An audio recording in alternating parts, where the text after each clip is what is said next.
Motion pictures have been a favorite form of entertainment for over a century. Video games have been around much shorter, but they've made an equally powerful impact on our society.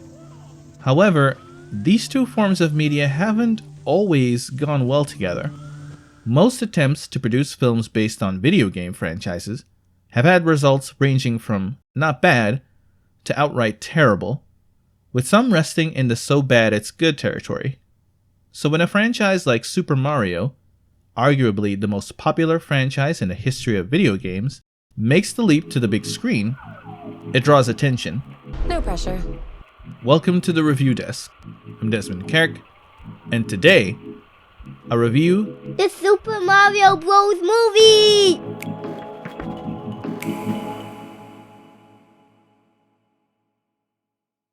When the film was announced in 2018, I immediately had my reservations. Not because of the poor history held by film adaptations of video games, not even because of the weird last attempt to bring Mario to the big screen. No, my biggest concern was the studio contracted to animate the film, Illumination. While their visuals are impressive, Illumination has never been a powerhouse in the fields of storytelling and humor.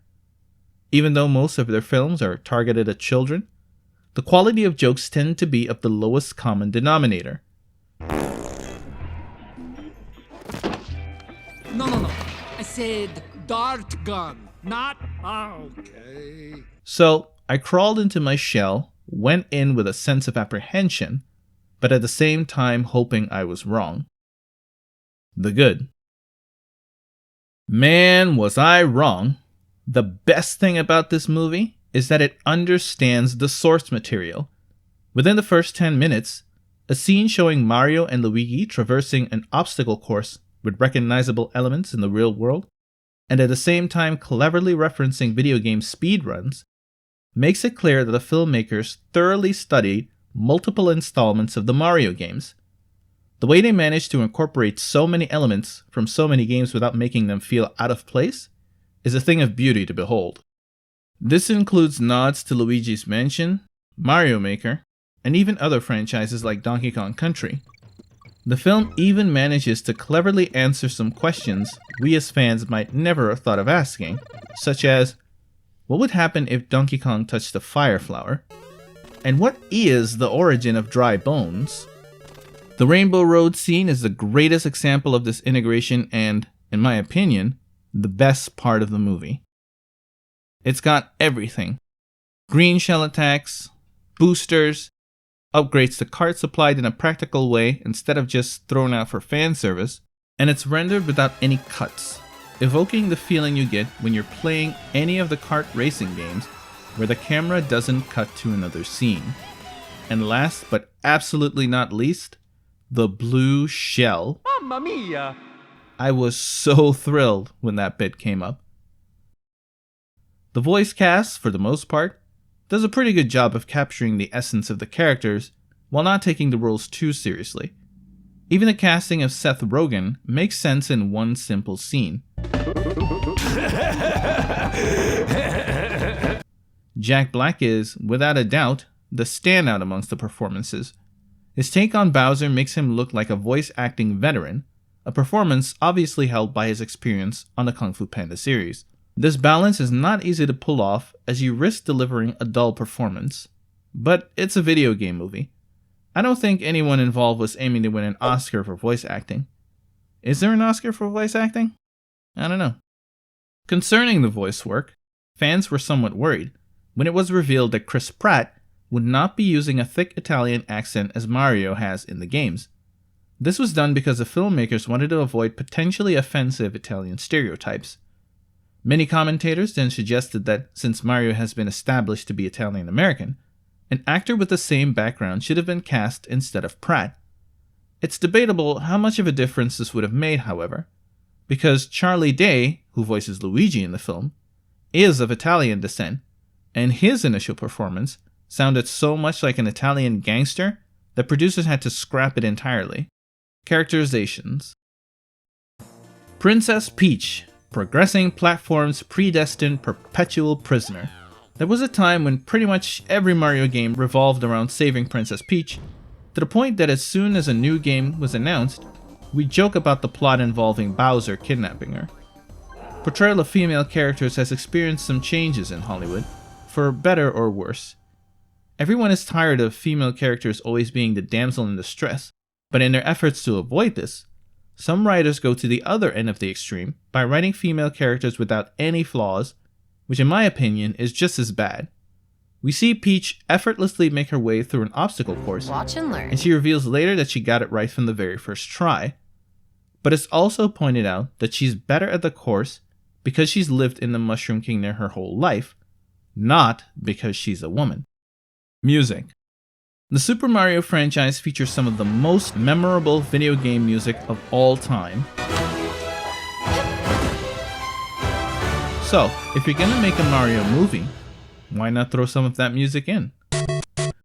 There's a large library of music in this franchise, both old and new, some of which has been lifted to almost mythical proportions, which makes picking the right music for specific scenes no small task.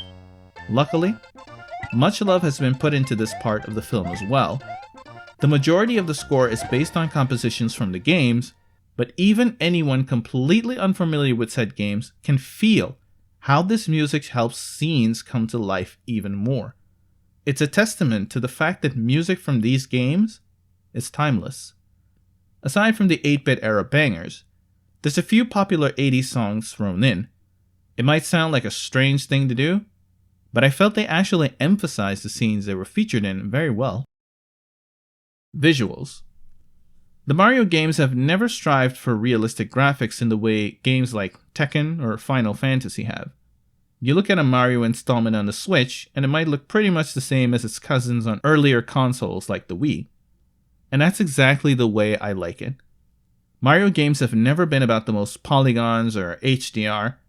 They've been about having fun. The same can be said for the film. While the visuals are nowhere near realistic, they look absolutely stunning and capture the spirit of the games perfectly. Slight alterations are made to familiar items like the fire flower or the mystery blocks, but not to the extent that they're unrecognizable. Seeing the characters swooping through vibrant landscapes, maps utilizing artwork from the game manuals we used to flip through, and even a map system built on blocky designs, it feels like coming home and firing up the old SNES. The bad. While the film manages to capture many aspects of the Mario world, it comes at a bit of a cost. The characters don't really have an arc.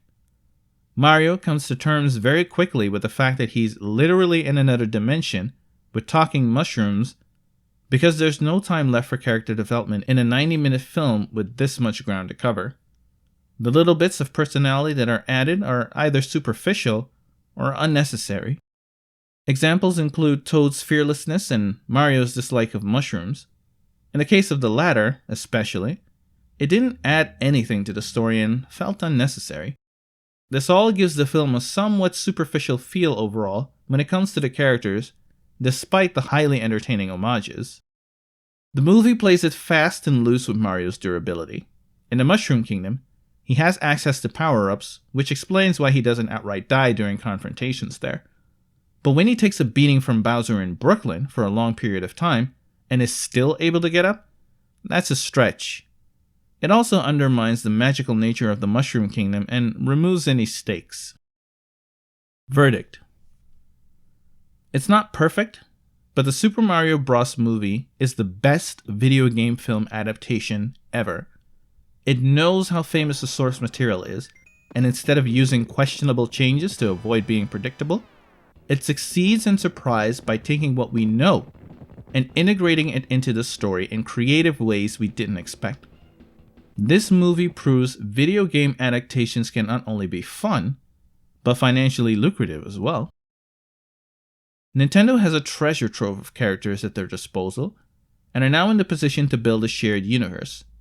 Can you imagine several characters getting their own feature film, and then coming together Avengers style in a Smash Bros. Film? A likely possibility, since the movie powered itself to some major coin at the box office. I went to see the movie with my son, and here's his take on it. I liked the movie 100,000 million, and my favorite character was the brothers. I'm going to award Super Mario Bros. 4 out of 5 Thunderbolts. If you're not into the games, you'll still be treated to a great time. But if you've ever played a Mario game, the film will transport you to a simpler time, when your mind wasn't occupied by thoughts of paying bills and getting the organic waste down on time. The most important thing was making it to the next level